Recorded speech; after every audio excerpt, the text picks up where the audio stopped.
Je me suis fait tabasser dans les vestiaires et j'ai pris 32 coups de crampon. Ce que tu as vécu, faut le mettre en musique parce que personne n'en a parlé. J'avais plus rien. Et donc, une semaine ou deux après, je suis invité à l'Assemblée nationale pour participer au projet de loi. Comme quoi, le harcèlement est un délit. Mon parcours aujourd'hui, c'est en grande partie à cause ou grâce à ça, quoi. Et j'ai eu la chance d'accompagner Jessie Matador. Je me spécialise sur TikTok à la fin de Musical.ly. On accompagne 200 artistes et à peu près 200 marques. H&M, Jennifer, Lancôme, Yves Saint Laurent Botti. 45 millions de vues en 4 jours. On remporte le W9 d'or. On est nominé au Energy Music Award Révélation francophone de l'année. Je pense que chaque jour c'est marquant, chaque jour c'est différent. J'ai des disques d'or, j'ai un W9 d'or, j'ai accompagné des beaux artistes. Mais la plus belle des réussites, c'est de mettre sa mère dans un confort. La plus belle chose qui soit, je pense. C'est ça. Je pensais que c'était possible et ça l'est.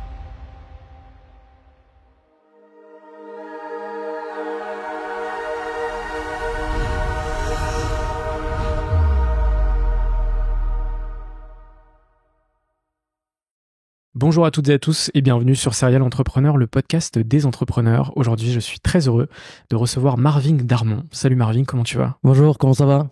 Ça va super, je suis très content de te recevoir dans le podcast. Ravi. Marvin, tu es le fondateur de Monsieur Darmon. Monsieur Darmon, c'est l'une des agences spécialisées dans l'accompagnement artistique sur TikTok les plus en vogue en France, avec plus de 28 singles d'or, 4 singles de platine, 5 singles de diamant, plus de 450 campagnes par an. Et la première question que je pose sur chacun de mes épisodes, c'est de comprendre et de savoir dans quel environnement est-ce que tu as grandi. J'ai grandi dans un environnement très loin de l'influence, très loin du digital. Moi je suis fils mon père est garde du corps du prince Lagacan, donc j'étais dans une famille très aisée jusqu'à l'âge de mes 7 ans où le divorce a lieu entre mes parents et je me retrouve dans un garage aménagé où je dois me reconstruire sans argent, sans rien, où je peinais à survivre avec ma mère et j'ai été très très vite victime de harcèlement scolaire où mon rêve était de devenir footballeur professionnel, donc je rentre en sport-études football. Dès la 6e, on oublie mon prénom, on m'appelle Binoclard, calculatrice, boutonneux, Harry Potter, pustule. J'ai compris que ça allait être très compliqué, que c'était la bande-annonce d'un cauchemar et qu'il fallait que je tienne pour réaliser mon rêve. En 5e, on commence à me verser la carafe d'eau dans l'assiette pour pas que je mange à la cantine. Ma mère travaillait de 9h à 19h. Elle faisait l'Oise-Paris tous les jours pour toucher un salaire et payer ma demi-pension. J'osais même pas lui dire que je mangeais pas à la cantine. J'osais même pas lui dire. La seule chose que je lui ai dit, c'est « Maman, je ne comprends pas et critique mes boutons d'acné ». La seule chose qu'elle a fait, c'est de me mettre du fond de teint. Je suis retourné orange à l'école, c'était encore pire. En 4e, ils m'ont mis des menaces de mort dans mon casier, donc ils m'ont cassé le cadenas. Mis des menaces de mort, si tu reviens dans la classe, t'es mort, signé toute la classe. C'est relativement compliqué. En 3e, j'ai pris 32 coups de crampon dans mon bras à la sortie d'un match dans un vestiaire. Et aujourd'hui, j'ai le bras paralysé. Je peux plus tourner mon poignet ni plier mon bras entièrement, ça bloque. Donc voilà, je pense que c'est ça qui a fait ma force. Je pense que c'est ça qui a fait ma force parce que je viens pas du tout du digital et après ça, j'ai développé une phobie scolaire. J'ai pas de diplôme, pas de brevet, pas de bac. Je me suis enfermé sur les réseaux sociaux et j'ai pu découvrir en fait l'envers du décor, les algorithmes et prendre passion peut-être pour ça. Ouais. T'as subi du harcèlement scolaire, des agressions physiques, des choses assez graves. Bien sûr. Comment est-ce que t'as fait pour justement survivre entre guillemets dans cette période qui, j'imagine, a dû être extrêmement compliquée? Survivre, c'était un grand mot. J'ai voulu mettre fin à mes jours 3 fois. J'ai voulu partir. J'avais plus de solution. Je me voyais comme une araignée qui tombait dans un verre. J'avais plus de solution. Je faisais moi-même mes mois d'absence pour pas aller à l'école. Le harcèlement scolaire, c'est très très grave. Et allez, à moi, il y a 15 ans en arrière, on n'en parlait pas, comme aujourd'hui on en parle. Donc finalement, je veux pas remettre une excuse sur les harceleurs, mais est-ce qu'ils connaissaient réellement la définition ? Ce prof de art plastique qui voyait des tabourets voler dans la classe et était tombé sur ma tête. Il mettait même pas de sanction. Ce prof de maths qui voyait des serbacanes quand j'étais au tableau, mettait pas de sanction. Donc je pense qu'aujourd'hui, c'est ce qui a fait ma force. Et c'est vrai que le mot harcèlement, on en parle de plus en plus aujourd'hui. C'est vrai qu'à ton époque, on n'en parlait pas. Ouais. Et donc, effectivement, tu n'avais pas forcément... je pense que tu pouvais pas comprendre pourquoi est-ce que ça t'arrivait, en fait. Je comprenais pas et je me disais, mais pourquoi moi ? Pourquoi je suis tout seul comme ça à manger mon sandwich que j'ai acheté juste avant d'aller à la cantine pour pas que ma mère sache qu'il y a un problème, en fait. Est-ce qu'à un moment donné, tes parents comprennent ce qui se passe ou ils vont le savoir que très tard? Et ils l'ont compris au bout de 4 ans parce que j'osais pas en parler, sinon on me disait que j'étais mort à la sortie, que j'étais une balance. Donc j'en ai parlé en fin de troisième, où je lui ai dit, bah écoute, je vais te dire la vérité, je suis pas tombé. Je me suis fait tabasser dans les vestiaires, j'ai pris 32 coups de crampon à la sortie d'un match. Et elle m'a dit, mais pourquoi tu me l'as pas dit avant, mon fils? Elle a fait le nécessaire pour me changer d'école, mais c'était relativement traumatisant. Donc après, effectivement, tu génères une phobie scolaire, ce qui est complètement logique au vu de tes différentes expériences. À un moment donné, tu quittes ce système scolaire? Ouais, je quitte très très vite le système scolaire parce que j'y arrive plus. Et qu'est-ce qui se passe à ce moment-là? Je dis à ma mère que je veux arrêter l'école et que j'ai besoin de m'exprimer avec de l'art. Et je sors un single musical. Je me fais repérer par un producteur lyonnais qui me dit ce que tu as vécu, faut le mettre en musique parce que personne n'en a parlé.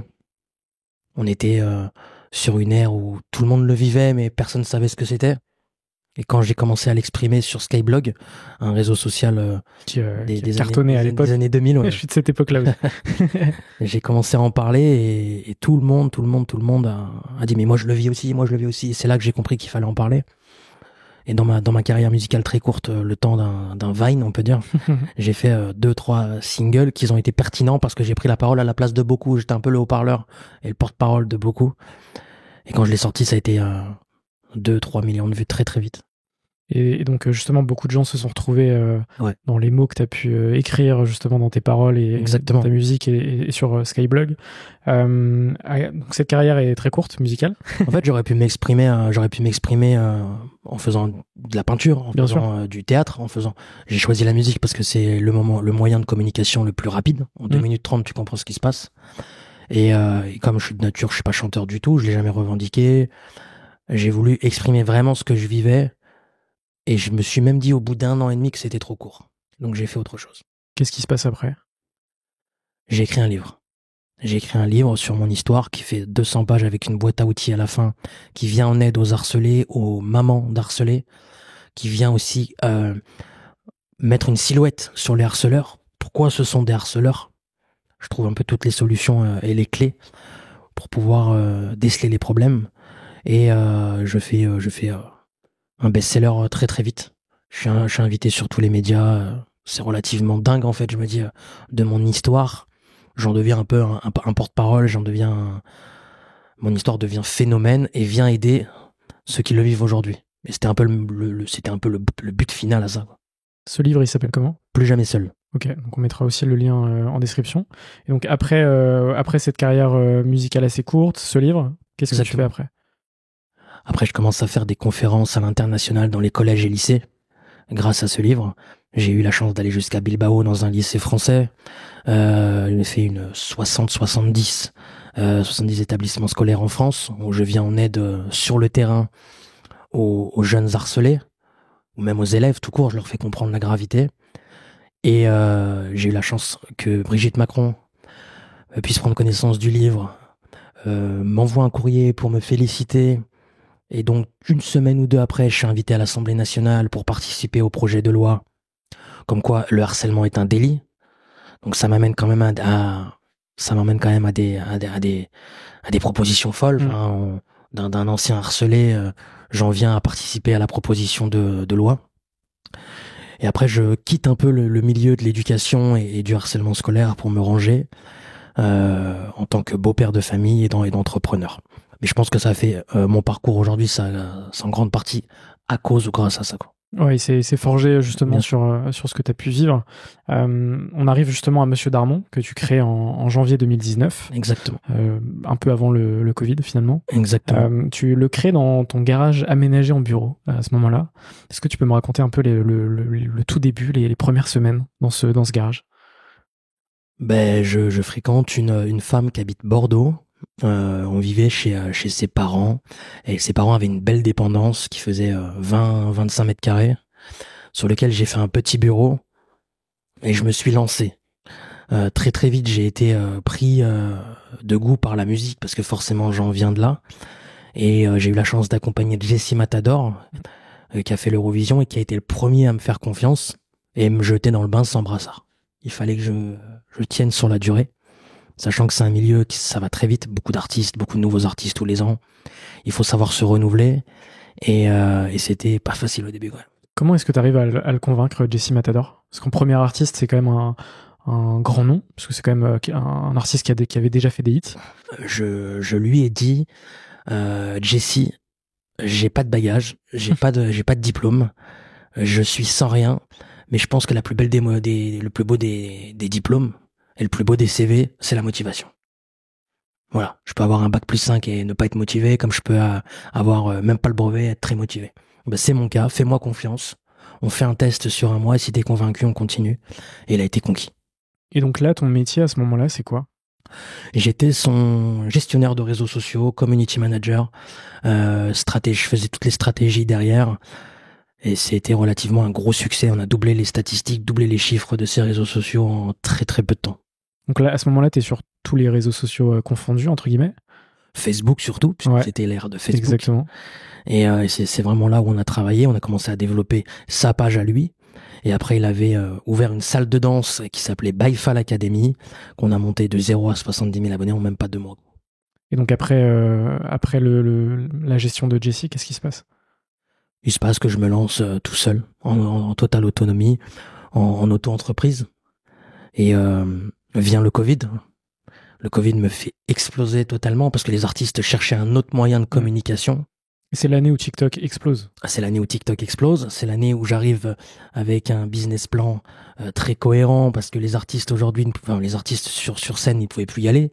Le moyen de communication, il était uniquement sur les réseaux sociaux. Il fallait qu'ils se renouvellent et que leur catalogue continue quand même d'exister. Et ils sont tous venus vers moi. En 2 ans, j'ai explosé le plafond du chiffre d'affaires de très très haut sur la micro-entreprise. Donc j'ai été radié et obligé de monter une réelle société. Ouais. Ok, et donc effectivement, tu grossis très vite. Tu déménages dans le sud aussi? Exactement. Qu'est-ce qui fait que tu déménages dans le sud? Je déménage dans le sud parce que je pense avoir fait le tour du nord de la France. Et ma vie, je voulais la terminer vraiment au soleil. Construire ma vie de famille aussi, parce que je suis beau-père de 2 enfants. Et je voulais absolument une hygiène, un oxygène, une hygiène de vie, une atmosphère de travail plutôt paisible. Et Paris, le Nord, j'en pouvais plus. J'arrive dans le Sud, où j'ai un petit appartement qui doit faire 40 mètres carrés, où je mets mes premières équipes, où j'avais du coup 2 personnes. Au bout de 2 mois, on déménage parce que c'est complet. On va sur un appartement aménagé en bureau qui fait peut-être 80 mètres carrés. Et 3 mois après, on prend un étage complet qui fait 120 mètres carrés. Ouais. Donc en fait, en l'espace d'1 an, on a déménagé 3 fois, mais parce que l'évolution est tellement importante, c'est nous qui avons mis des barrières. On dit on va aller là, alors qu'on aurait pu très bien prendre tout de suite plus grand. On se rend pas compte de l'évolution en interne. Donc ça va super vite. Et à quel moment est-ce que justement tu te spécialises sur TikTok? Je me spécialise sur TikTok à la fin de Musical.ly et à l'arrivée de TikTok, où moi je voyais déjà le potentiel pour les artistes sur Musical.ly. J'ai senti un engouement possible pour les artistes, un moyen de développement, et j'ai senti que le moyen de communication le plus rapide pour les artistes de demain, ça allait être TikTok. Les prospectus, c'est terminé. Chanter dans les métros, ça n'a pas le même impact. Et donc j'ai senti que TikTok était la plateforme pour les artistes. Et donc ton job, il est simple sur le papier. C'est de faire percer des artistes sur TikTok pour ensuite les faire exploser sur les plateformes et dans la vraie vie. C'est bien résumé. C'est bien résumé. En une c'est phrase. Exactement ça. On accompagne les artistes, les producteurs d'artistes, les managers d'artistes, les labels dans la construction de la stratégie pour rendre viral un titre sur TikTok. On a aujourd'hui une 30aine de créateurs de contenu en exclusivité. Des créateurs de contenu qui, eux, sont spécialisés soit dans la food, soit dans le lifestyle, soit dans du contenu famille, dans l'éducation, dans le sport. Qu'importe le créateur de contenu, on mettra le créateur de contenu qu'il faut pour mettre en avant le titre. Si demain on vient me voir avec un titre très soleil, on mettra les créateurs de contenu qu'il faut pour rendre le titre viral sur la plateforme, ou du moins on essaiera de le rendre viral. Nous, notre job, c'est de faire du contenu pertinent, différent de ce qu'ils font d'habitude pour qu'on ait un impact dans l'algorithme. Et après, c'est vraiment le public qui va décider si oui ou non il se l'approprie. On n'est pas des magiciens non plus, mais on a fait quand même des très très beaux succès. Et je trouve ça complètement dingue de effectivement partir d'une musique et de faire une campagne avec des créateurs de contenu, etc. Intégrer cette musique dans leur contenu directement. Et après, effectivement, soit ça part viral, soit ça part pas viral. Exactement. Mais tout a été mis en place, entre guillemets, pour que ça parte viral en amont, quoi. Exactement. On a fait beaucoup de succès. On a fait Yann Click Pampan, on a fait McGregor qui a fait 300 000 vidéos.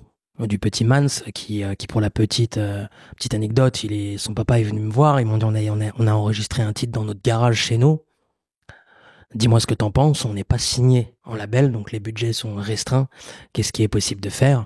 On a fait le nécessaire pour rendre le titre numéro 1 sur la plateforme, on a mis les créateurs qu'il fallait, on a eu le mouvement de danse aussi qu'il fallait, je pense, au bon moment, à la bonne période, et c'était devenu viral en une semaine. La première campagne qui explose, comment est-ce que tu le vis? Est-ce que tu peux me le raconter?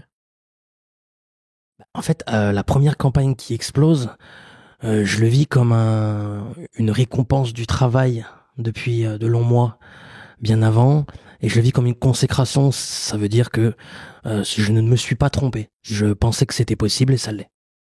Trop cool. Et donc cette aventure, elle continue de manière exponentielle, puisque en 2023, tu signes avec TikTok Live notamment. Exactement. Et tu ouvres carrément un pôle live. J'ouvre un pôle live dans le but de continuer l'expansion et le développement de Monsieur Darmon. TikTok vient vers moi et me dit on ouvre la possibilité d'accompagner des créateurs live dans leur développement streaming sur TikTok, qu'ils soient des créateurs jeux vidéo, des créateurs live, des créateurs live match, qu'importe le contenu qu'ils font. On ouvre un pôle pour les agences pour qu'ils puissent les accompagner. Je me sentais pas capable de le faire. J'ai dû m'entourer de profils qui connaissent le streaming, parce que c'est quand même particulier.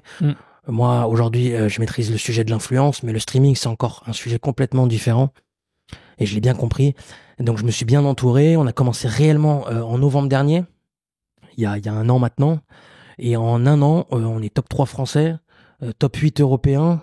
On fait partie des agences mondiales superstars et on est surtout les premiers en France à avoir ouvert des studios de tournage dans nos locaux de 240 mètres carrés maintenant à Nice, une box de cuisine pour qu'ils puissent venir faire du contenu culinaire, une box gaming, une deuxième box gaming, une box de danse, une box de musique, et les créateurs viennent la nuit comme le jour faire leur live sur TikTok, professionnaliser leur contenu, parce qu'aujourd'hui un créateur il peut avoir du talent sans forcément avoir les moyens de se payer le matériel nécessaire, les micros, les lumières.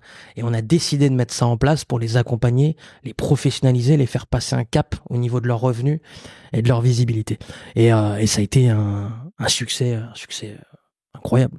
Comment est-ce que tu identifies les créateurs que tu veux recruter, entre guillemets? Est-ce que c'est eux qui te contactent? Ou est-ce que c'est toi qui les contactes? Ou est-ce que c'est un peu des deux? C'est un peu des deux. On a mis en place une stratégie gagnante, c'est de former des agents avec la même philosophie, le même mindset que nous, la même envie, la motivation, et de leur dire maintenant vous allez construire votre team. Et cette team que vous allez construire doit avoir le même mindset que vous, donc que nous, et surtout doit avoir la motivation. J'attends pas de chiffres. Tu vas avoir 2000 abonnés sur ton compte TikTok, j'attends de la motivation.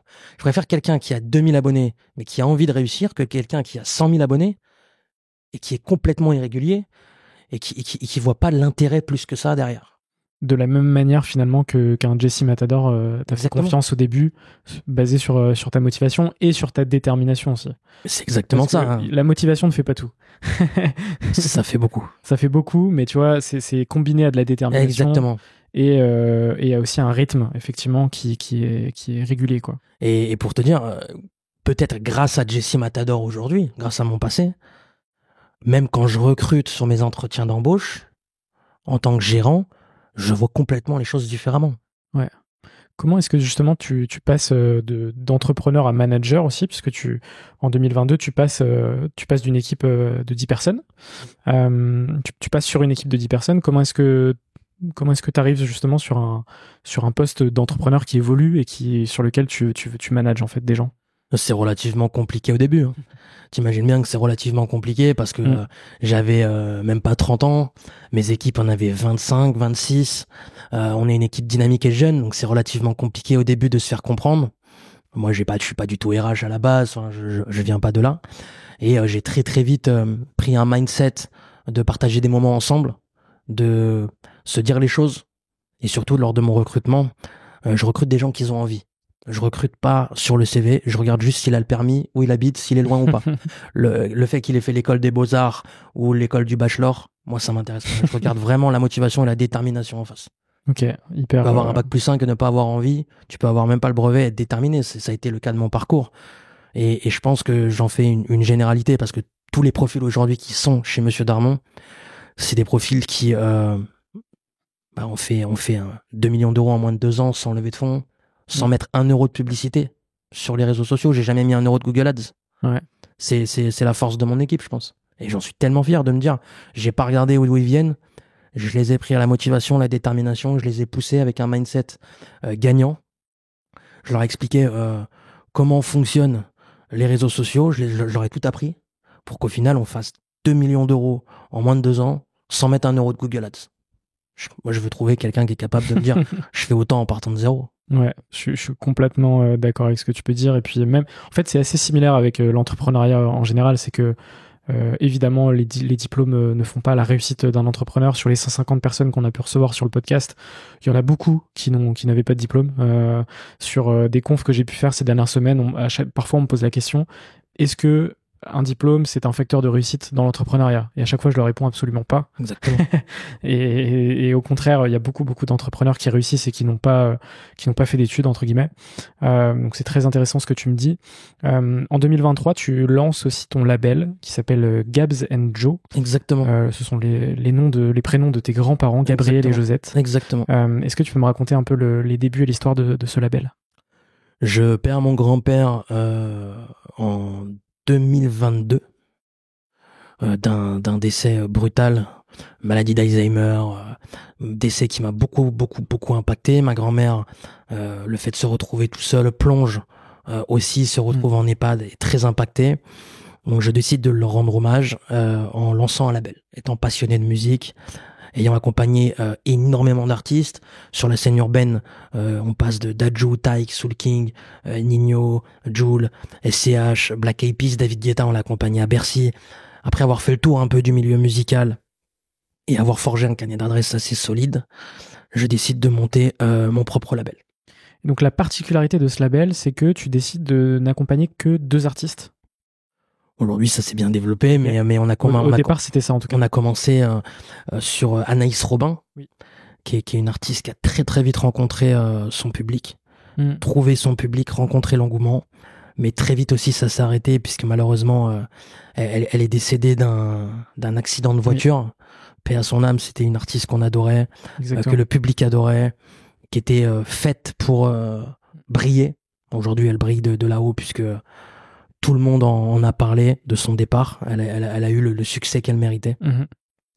Et on a Timéo aussi, qui est un artiste brillant, qui a gagné Dream Team sur TF1, qui a sorti son premier single Canaillot, écrit par Kinvey, qui rencontre tout de suite son public. 6 millions de vues sur les réseaux sociaux, sur YouTube. C'est énorme. Et derrière, il se fait repérer pour la comédie musicale de Michel Sardou. Il va doubler un gros Disney. Il a doublé Grégory Le Marchal, son biopic. À moins de 18 ans, on est quand même sur quelque chose c'est costaud. De costaud. Et qui a aussi fait son premier Olympia hier soir. Hier soir, exactement. Qui était complet. Voilà. Complet. Donc vraiment très solide.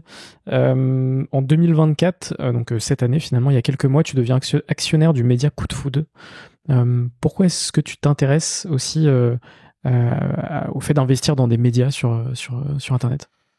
Je pense qu'une régie média aujourd'hui, c'est très important, surtout des médias de niche, où il y a un réel public pour la food, sachant que c'est une des niches qui passe les frontières. Tout le monde consomme, tout le monde mange. Il y a un gros engouement autour de la food et nous, on le comprend, on le voit quand les marques food viennent vers nous. Aujourd'hui, on accompagne beaucoup de marques autour de la food et même avant d'avoir le média. Donc, ce qu'on a fait, c'est on a ce média Coup de Foudre qui a 800 000 abonnés sur Instagram et on a monté en fait une cuisine culinaire dans nos studios qui sert à la fois pour les créateurs live et à la fois pour faire du contenu autour du média. Oui, donc c'est très connecté finalement avec tes activités aujourd'hui. Cette année, tu es devenue la 3e agence la plus performante du marché francophone. Comment t'as réagi à ça? Je m'y attendais pas forcément, surtout sur le live où c'est un marché qui est très dur. Il y a presque 250 agences, je pense, sur le marché français. Je m'y attendais pas du tout. C'est vraiment grâce aux créateurs, grâce à la confiance qu'ils nous accordent, aux formations qu'on met en place, aux agents qui font vraiment un travail remarquable derrière pour aller dénicher des réels créateurs qu'ils ont envie. On est dans une philosophie de faire du qualitatif, pas du quantitatif. On a 1600 créateurs uniquement chez nous, donc il y a une vraie gestion. Et on a des créateurs qui aujourd'hui font 3-4 millions de diamants par mois, ce qui fait des salaires à 5 chiffres. Ouais, c'est énorme. C'est énorme. Donc, et le côté live, c'est vraiment quelque chose qui a explosé aussi ces dernières années. C'est que le début, hein. On est peut-être. Je pense qu'il y a beaucoup de gens qui ne savent pas du tout comment ça fonctionne. Ce système de rémunération par diamant, etc. Nous, on l'explique. On l'explique brièvement aux nouveaux créateurs qui arrivent, à quel point il y a une possibilité de se développer très rapidement. À la fois en termes de revenus, à la fois en termes de visibilité. On explique à quel point la plateforme TikTok, c'est exponentiel, c'est que le début. Et que le streaming va vraiment s'installer en 2025, 2026, et qu'on est qu'au début de quelque chose. Donc prenons en fait le train tant qu'il est là, parce que... Exactement, et t'es déjà dans le train. Exactement, depuis le début. Aujourd'hui, est-ce que déjà t'arrives à prendre du recul sur tout ce que t'as pu vivre ces dernières années? Non, je prends pas de recul parce que je prends pas de vacances. J'ai très très peu de temps. J'ai une vie de famille relativement plate. Je fais que de travailler, mais j'ai la philosophie de je travaille maintenant pour mettre ma famille à l'abri. Et surtout, je préfère travailler beaucoup pour que ma famille ne manque de rien. Aujourd'hui, je suis dans cette philosophie-là, et lorsque j'arrêterai de travailler, lorsque je prendrai une pause, je considérerais que c'est plus la peine pour moi de travailler derrière, tu vois. C'est une sorte de... Je prépare ma retraite dès maintenant, quoi. Aujourd'hui, quand tu visualises l'enfant, l'adolescent que t'étais, est-ce que t'es fier d'avoir accompli ce que t'as accompli aujourd'hui? Je suis pas encore au bout de mes objectifs. Donc je suis pas encore fier. Quand je serai arrivé... T'es sur le chemin, entre guillemets. Je suis sur le chemin d'une belle fierté. S'il y a des hauts, il y a des bas. On avance d'un pas, on recule de 3. C'est relativement compliqué, l'entrepreneuriat. Et encore plus quand il y a toute une équipe à gérer. Je pense être fier dans 2-3 ans, lorsqu'on aura atteint les objectifs vraiment que je veux. Pareil, toujours dans une philosophie de pas lever de fonds, pas mettre 1 euro de Google Ads, uniquement un bouche à oreille efficace et une fiabilité en fait dans le milieu. Aujourd'hui, justement, est-ce que tu peux me donner quelques chiffres sur Monsieur Darmon, pas forcément financiers, mais un peu des chiffres qui tournent autour de ton business et aussi du coup les objectifs futurs? En financier, sur Monsieur Darmon, en moins de 2 ans, on est à 2 millions d'euros. On est à 450 campagnes par an en moyenne. On accompagne 200 artistes et à peu près 200 marques. De la plus petite à la plus grosse. On a récemment accompagné H&M, Jennifer pour les campagnes de rentrée, Lancôme, Yves Saint Laurent Botti, Erta. On a vraiment toutes les cibles et toutes les niches. Et sur le live, on est sur 1600 créateurs, 40 millions de diamants par mois sur notre backstage. Et on fait partie des top 3 agences françaises, top 8 européens. On a gagné le trophée de la top 3 Super League cet été dans le tournoi européen. Et on est l'agence la plus suivie de France sur TikTok, avec 160 000 abonnés. On fait 2 house, où on réunit des créateurs. Une première house où on fait 45 millions de vues en 4 jours, au total, sur tous les créateurs. Et une deuxième house cet été dans une grosse villa au Maroc, où on fait 70 millions de vues. Les deux ont été sponsorisés par des très très grosses marques.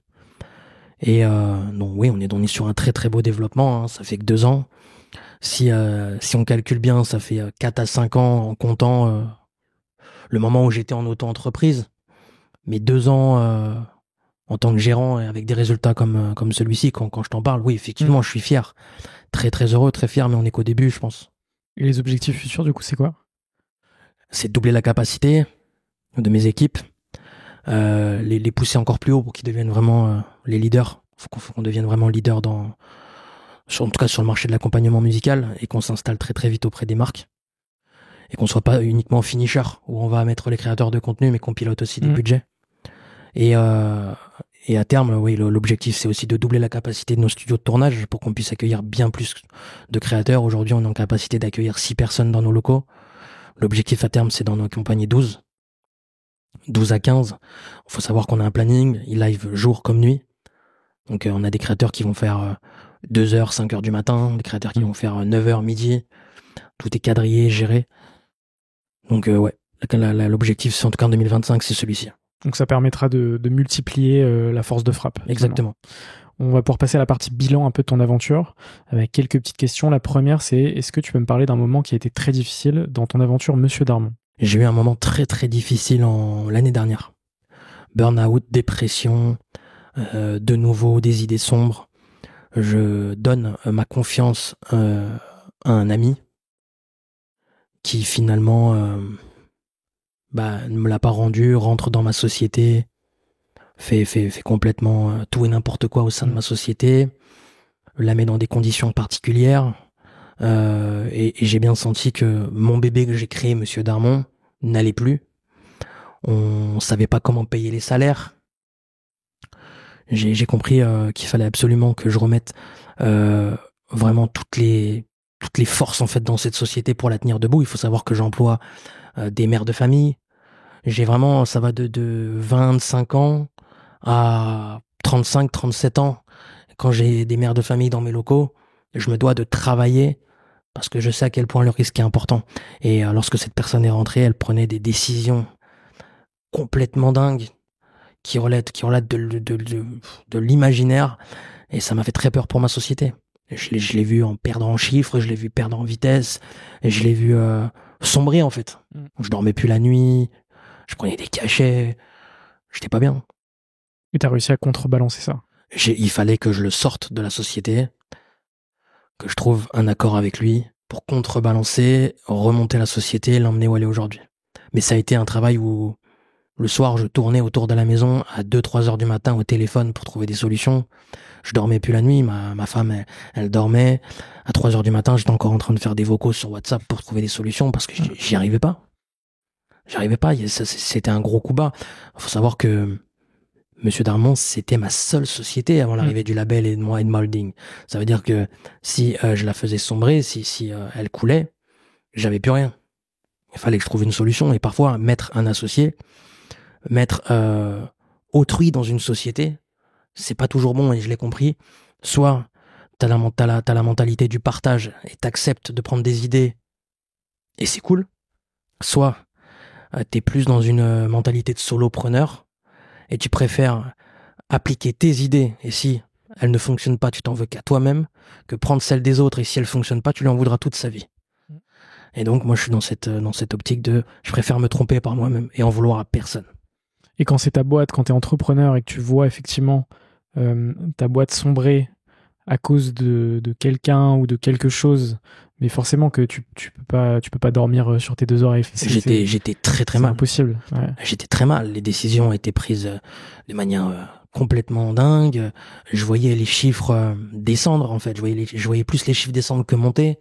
J'avais aucune décision pure puisque finalement on trouvait pas du tout un terrain d'entente. Il venait pas du digital.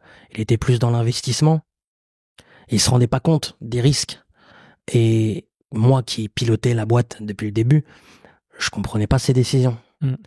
Je les acceptais par amitié jusqu'au jour où j'ai compris que ma boîte était en péril. Ouais. Et du coup, je lui ai dit, bah écoute, on va trouver un accord ensemble, soit sur un rachat de parts, soit sur un deal. Mais je préfère faire attention et récupérer ma société. En très très peu de temps, j'ai très vite remonté. Super. Et atteint les chiffres. Ouais. Et à l'inverse, quel a été le moment le plus marquant positivement de ton aventure chez Monsieur Darmon? Je pense que chaque jour, c'est marquant. Chaque jour, c'est différent. C'est aussi la richesse de ce métier. Chaque jour, c'est des nouvelles opérations. Chaque jour, c'est des nouvelles campagnes, des nouvelles rencontres. Le moment le plus marquant, c'est quand on commence à travailler avec des artistes qui m'ont accompagné lorsque j'étais harcelé à l'école dans mon baladeur. Des artistes qui m'ont bercé dans ma jeunesse et qui m'ont aidé lorsque j'étais pas bien. Le moment le plus marquant, c'est aussi de travailler avec des sportifs que je regardais quand j'étais devant ma télé. Il faut savoir qu'on accompagne Djibril Cissé sur le live. Ouais, il y a plein de moments marquants. Tous les jours, je pense que chaque jour de la vie, c'est un moment marquant. Chaque jour de la vie, c'est un cadeau. Est-ce que tu peux me parler d'une campagne que tu as réalisée et un peu de l'idée jusqu'au moment où elle a été diffusée? Je sais qu'il y en a plein, mais tu vois, est-ce que tu peux m'en raconter? On peut parler de Clic Clic Pampan, je pense que c'est un bel exemple, où le titre est sorti. Très vite, il génère 1 million de vues. On démarre une campagne TikTok sur ce titre. Et ça devient un véritable phénomène. La stratégie menée sur ce titre a été un des premiers titres d'ailleurs qui a explosé sur TikTok, où on avait Weshden à la même période. On avait Moaka avec Vroom Vroom, juste un peu avant, qu'on a eu la chance de travailler aussi.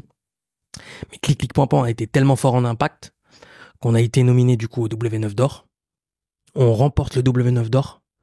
On le gagne en révélation streaming de l'année. On est nominé au Energy Music Award révélation francophone de l'année. Et on continue tous les succès sur ce titre jusqu'à récemment, où même si je ne suis plus dans l'équipe de l'artiste aujourd'hui, j'ai quand même une grosse fierté de me dire que le titre fait partie de la bande originale d'un film qui fait 11 millions d'entrées, un petit truc en plus. Ce qui du coup l'a fait réexploser. Et le message, le message du film est relativement dingue. C'est clair. Le film est magnifique. Je suis très fier de l'aboutissement de ce titre. Ouais. Et d'avoir pu emmener ce titre jusque-là. Clairement, je te comprends, c'est complètement ouf. Enfin, l'histoire de ce titre finalement. Ouais. Donc trop cool. On passe à l'avant-dernière partie du podcast sur les rencontres, le mindset et l'entrepreneuriat, avec 3 questions.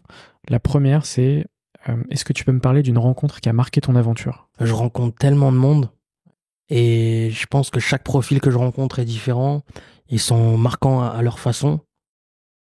Mais je pense que la rencontre qui m'a marqué, c'est le directeur du pôle live de chez moi qui me dit « Tu te rends pas compte du potentiel de Monsieur Darmon, tu te rends pas compte à quel point le live explose » parce que moi je connaissais pas. Et j'étais à 2 doigts de céder mon pôle live, le vendre à une société qui voulait le racheter. Tout le monde voulait racheter mon pôle live. Mais moi je me dis pourquoi tout le monde veut le racheter, je comprends pas, je génère pas non plus des milliers et des cents sur ce pôle live. Et le directeur qui est arrivé, que j'ai mis directeur très vite de mon pôle live, me dit « Tu vas voir le potentiel, on en reparle l'année prochaine. » Et en février-mars, on était déjà sur d'autres chiffres. Et aujourd'hui, on est top 3 et invité chez TikTok France. Enfin, on bosse main dans la main avec eux. Et il avait raison, je pense que ça a aussi marqué un tournant de ma vie.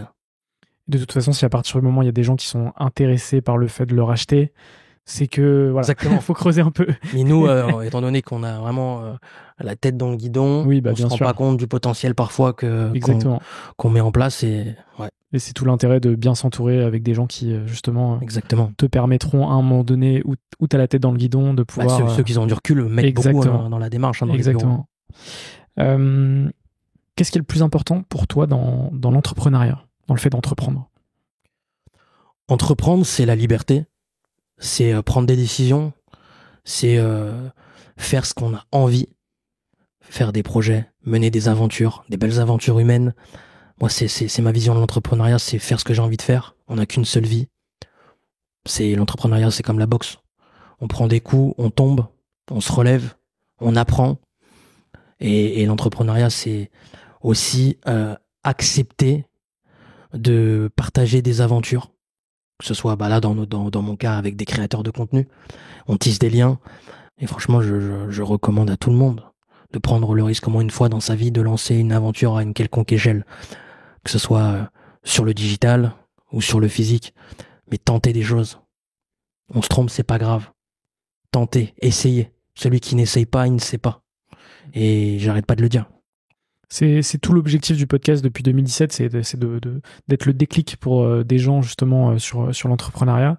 La dernière question sur cette partie, c'est comment est-ce que ton entourage vit ton aventure? Écoute, ma mère est extrêmement fière, forcément. Mais je pense que c'est tout grâce à ma mère que j'en suis là, puisqu'elle a accepté que j'arrête l'école suite à mes complications au collège. Je pense que aujourd'hui elle est extrêmement fière. C'est que je suis certain. Et il faut savoir que pour la remercier de tout ce qu'elle a fait dans ma vie jusqu'à maintenant, lors de mon premier succès en termes de chiffres et de chiffre d'affaires, je l'ai embauchée dans sa pré-retraite. J'ai arrêté tout de suite son contrat de travail où elle faisait des allers-retours à Paris à 64 ans. Elle prenait le train tous les jours, carte voyageur. Je lui ai dit « Arrête, je ne veux plus que tu travailles, tu restes à la maison et je t'embauche, je te fais ton CDI. » Moi, Marvin Darmon qui embauche ma mère alors qu'elle m'a aidé dans tout mon passé, je pense que c'est ma plus belle des réussites. J'ai des disques d'or, j'ai un W9 d'or, j'ai accompagné des beaux artistes, Mais la plus belle des réussites, c'est de mettre sa mère Bien sûr. dans un C'est confort. la plus belle chose qui soit, je pense. C'est ça. Ouais, tu peux être très fier. Merci. On passe à la dernière partie de notre échange avec quelques petites questions rapides. À chaque fois, tu as le temps d'y répondre, évidemment. La première, c'est qu'est-ce que tu fais pour aller mieux? C'est dingue ce que je vais te dire, mais j'ai pas l'impression de travailler tellement je suis un passionné. Et pour aller mieux, ben je travaille. J'ai pas l'impression de travailler, puisque j'adore ce que je fais. Je suis passionné de ce que je fais. C'est aussi pour ça que peut-être je le fais de la meilleure des manières et que je m'applique dans tout ce que je fais. Et sinon, c'est le sport. Je me noie dans le sport et je me noie dans mon travail. C'est quoi ton plus grand rêve? Bah, je pense que j'ai déjà réalisé mon rêve. Mettre ma mère dans des conditions de confort, mettre ma famille à l'abri. Et certains vont avoir le rêve de partir à Los Angeles. Certains vont avoir le rêve de partir aux Seychelles. Certains vont avoir le rêve de voyager, d'avoir une belle voiture, une belle maison. Moi, mon rêve, c'est de mettre ma famille à l'abri et ma mère dans des belles conditions. C'est quoi ta plus grande peur? J'ai peur que tout s'arrête un jour. Et j'ai peur que, même si ça sera le cas, mais brutalement. Le message, je pense que tu vas le comprendre. Personne n'est préparé à ça autour de moi. Et étant donné que je travaille beaucoup, c'est mon assureur qui m'a dit attention quand même, tu travailles beaucoup, prends une assurance vie, etc. Il m'a fait comprendre que mon rythme de travail était trop élevé. Et ouais, j'ai peur que tout s'arrête comme ça d'un seul coup. L'aventure est tellement belle et elle mérite d'être vécue le plus longtemps possible. Est-ce qu'il y a un film ou une série qui t'a marqué récemment? Un petit truc en plus. Je pense que le message est tellement beau. Le film de l'année. Je pense que le message est tellement beau et je pense que ça montre aussi que il n'y a pas de différence et que la vraie beauté, c'est celle du cœur quand on regarde bien. Tu vois. Et ce film est magnifique, de bout en bout. Est-ce qu'il y a une question que tu aurais aimé que je te pose mais que je ne t'ai pas posée? Non, je pense que c'est très complet et que tu t'es bien renseigné et que tu as bien préparé le moment là. Trop cool. J'ai rajouté une question l'année dernière qui s'appelle la question reverse. Ouais. Tu prends le rôle de host pour une seule question. Okay. Y a-t-il une question que tu souhaiterais me poser? Est-ce que toi, plus jeune, t'as déjà pensé à entreprendre? Est-ce que t'es passé par la case du salariat ou t'as tout de suite été entrepreneur? Non, je suis passé par la case du salariat. Et en fait, quand j'étais petit, je visualisais même pas ce que c'était l'entrepreneuriat. J'avais pas d'entrepreneur dans mon entourage. J'avais pas d'entrepreneur. Enfin, je connaissais pas d'entrepreneur même d'un point de vue grand public. On n'en parlait pas, tu vois, à notre époque. Je pense on doit avoir des âges assez similaires. Je suis 93. 96. Voilà. Ouais. Même effectivement, tu vois, je pense qu'on a grandi dans une époque où l'entrepreneuriat n'était pas démocratisé en France, en tout cas. Donc c'est vrai que je l'ai découvert assez tard, en créant ce podcast, en rencontrant des gens. Et après quelques années de podcast, je me suis dit, mais en fait, je peux le faire aussi. Et je le fais depuis 2022, du coup. Donc, c'était quoi le déclic? Je pense le fait de rencontrer beaucoup de gens qui le font, ça te crée une frustration de ne pas le faire toi-même. Exactement. Exactement. Et c'est ça qui a fait que je me suis lancé, tu vois. Exactement. Tu vois les autres le faire, tu te dis, mais s'ils le font, je peux le faire. Exactement. Et c'est ce qui s'est passé. Bravo. Merci pour ta question. Il m'en reste deux. Est-ce que tu as une ou un entrepreneur à me conseiller pour un futur épisode? J'aimerais beaucoup te conseiller Armand Lest, qui est dirigeant de la société Beyond Media, que j'aime beaucoup, avec qui j'ai grandi sur les réseaux sociaux, qui habite aussi Nice, qui fait partie des entrepreneurs que je respecte, parce que je connais le parcours, on a commencé sur Facebook ensemble, et c'est au-delà d'un ami, un réel entrepreneur, ouais, qui a les idées, la vision, et qui fait partie de mon cercle proche. Ok, je vois très bien qui c'est. On a produit un podcast avec lui l'année dernière. Ok. Et quelqu'un de très inspirant. Donc très inspirant. Je pourrais effectivement l'accueillir sur Serial. Ma dernière question que je pose sur la totalité de mes épisodes, c'est quoi pour toi une ou un entrepreneur? Pour moi, un entrepreneur, c'est quelqu'un qui a des idées, qui a une détermination, qui a aussi une persévérance, parce que l'entrepreneuriat, c'est pas simple. J'ai connu beaucoup d'entrepreneurs qui voulaient en fait devenir entrepreneurs, qui ne connaissaient pas le côté sombre de tout ça. On peut se tromper, on peut aussi avoir des gros négatifs avant de voir des chiffres positifs. Il faut avoir les épaules, le mental. Un entrepreneur qui n'a pas de mental, faut même pas y penser une seule minute. Parce que combien d'entrepreneurs ont échoué? Combien s'en sont relevés de tout ça? Très très peu d'entrepreneurs arrivent à se relever. Et c'est ça aussi la force d'être un entrepreneur, c'est avoir un mental en toutes circonstances. C'est quoi ton meilleur conseil pour entreprendre? Pour entreprendre, je pense qu'il faut accepter l'échec, prendre les idées des autres, mais surtout prendre nos propres idées à nous et les appliquer, savoir se tromper, Et quand par exemple, quand il y a un succès, quand il y a ne serait-ce qu'une flamme de réussite, c'est incroyable. Quand c'est nos propres idées, c'est incroyable. Je pense que ce sera la conclusion parfaite de notre échange. Merci beaucoup, Marvin. Merci à toi, merci beaucoup. J'espère que ça t'a plu. Ben, génial, merci J'espère beaucoup. que toi aussi qui nous as regardé, écouté, ça t'a plu aussi. On mettra tous les liens en description. Vraiment un grand merci, un grand bravo pour ton parcours aussi. Merci. Je pense que ça va motiver, booster les gens qui vont regarder, écouter cet épisode. Et qu'est-ce qu'on peut te souhaiter par la suite, pour la suite? Que tout fonctionne de la meilleure des manières et que je puisse encore m'épanouir dans ce que je fais, trouver des moyens de communication nouveaux pour les artistes, savoir me renouveler, jusqu'à quelle limite. Et puis je reviendrai très très vite vous en parler, de toute façon. Carrément, avec plaisir pour un acte 2. Merci beaucoup, Marvin. Avec plaisir. Ciao, ciao.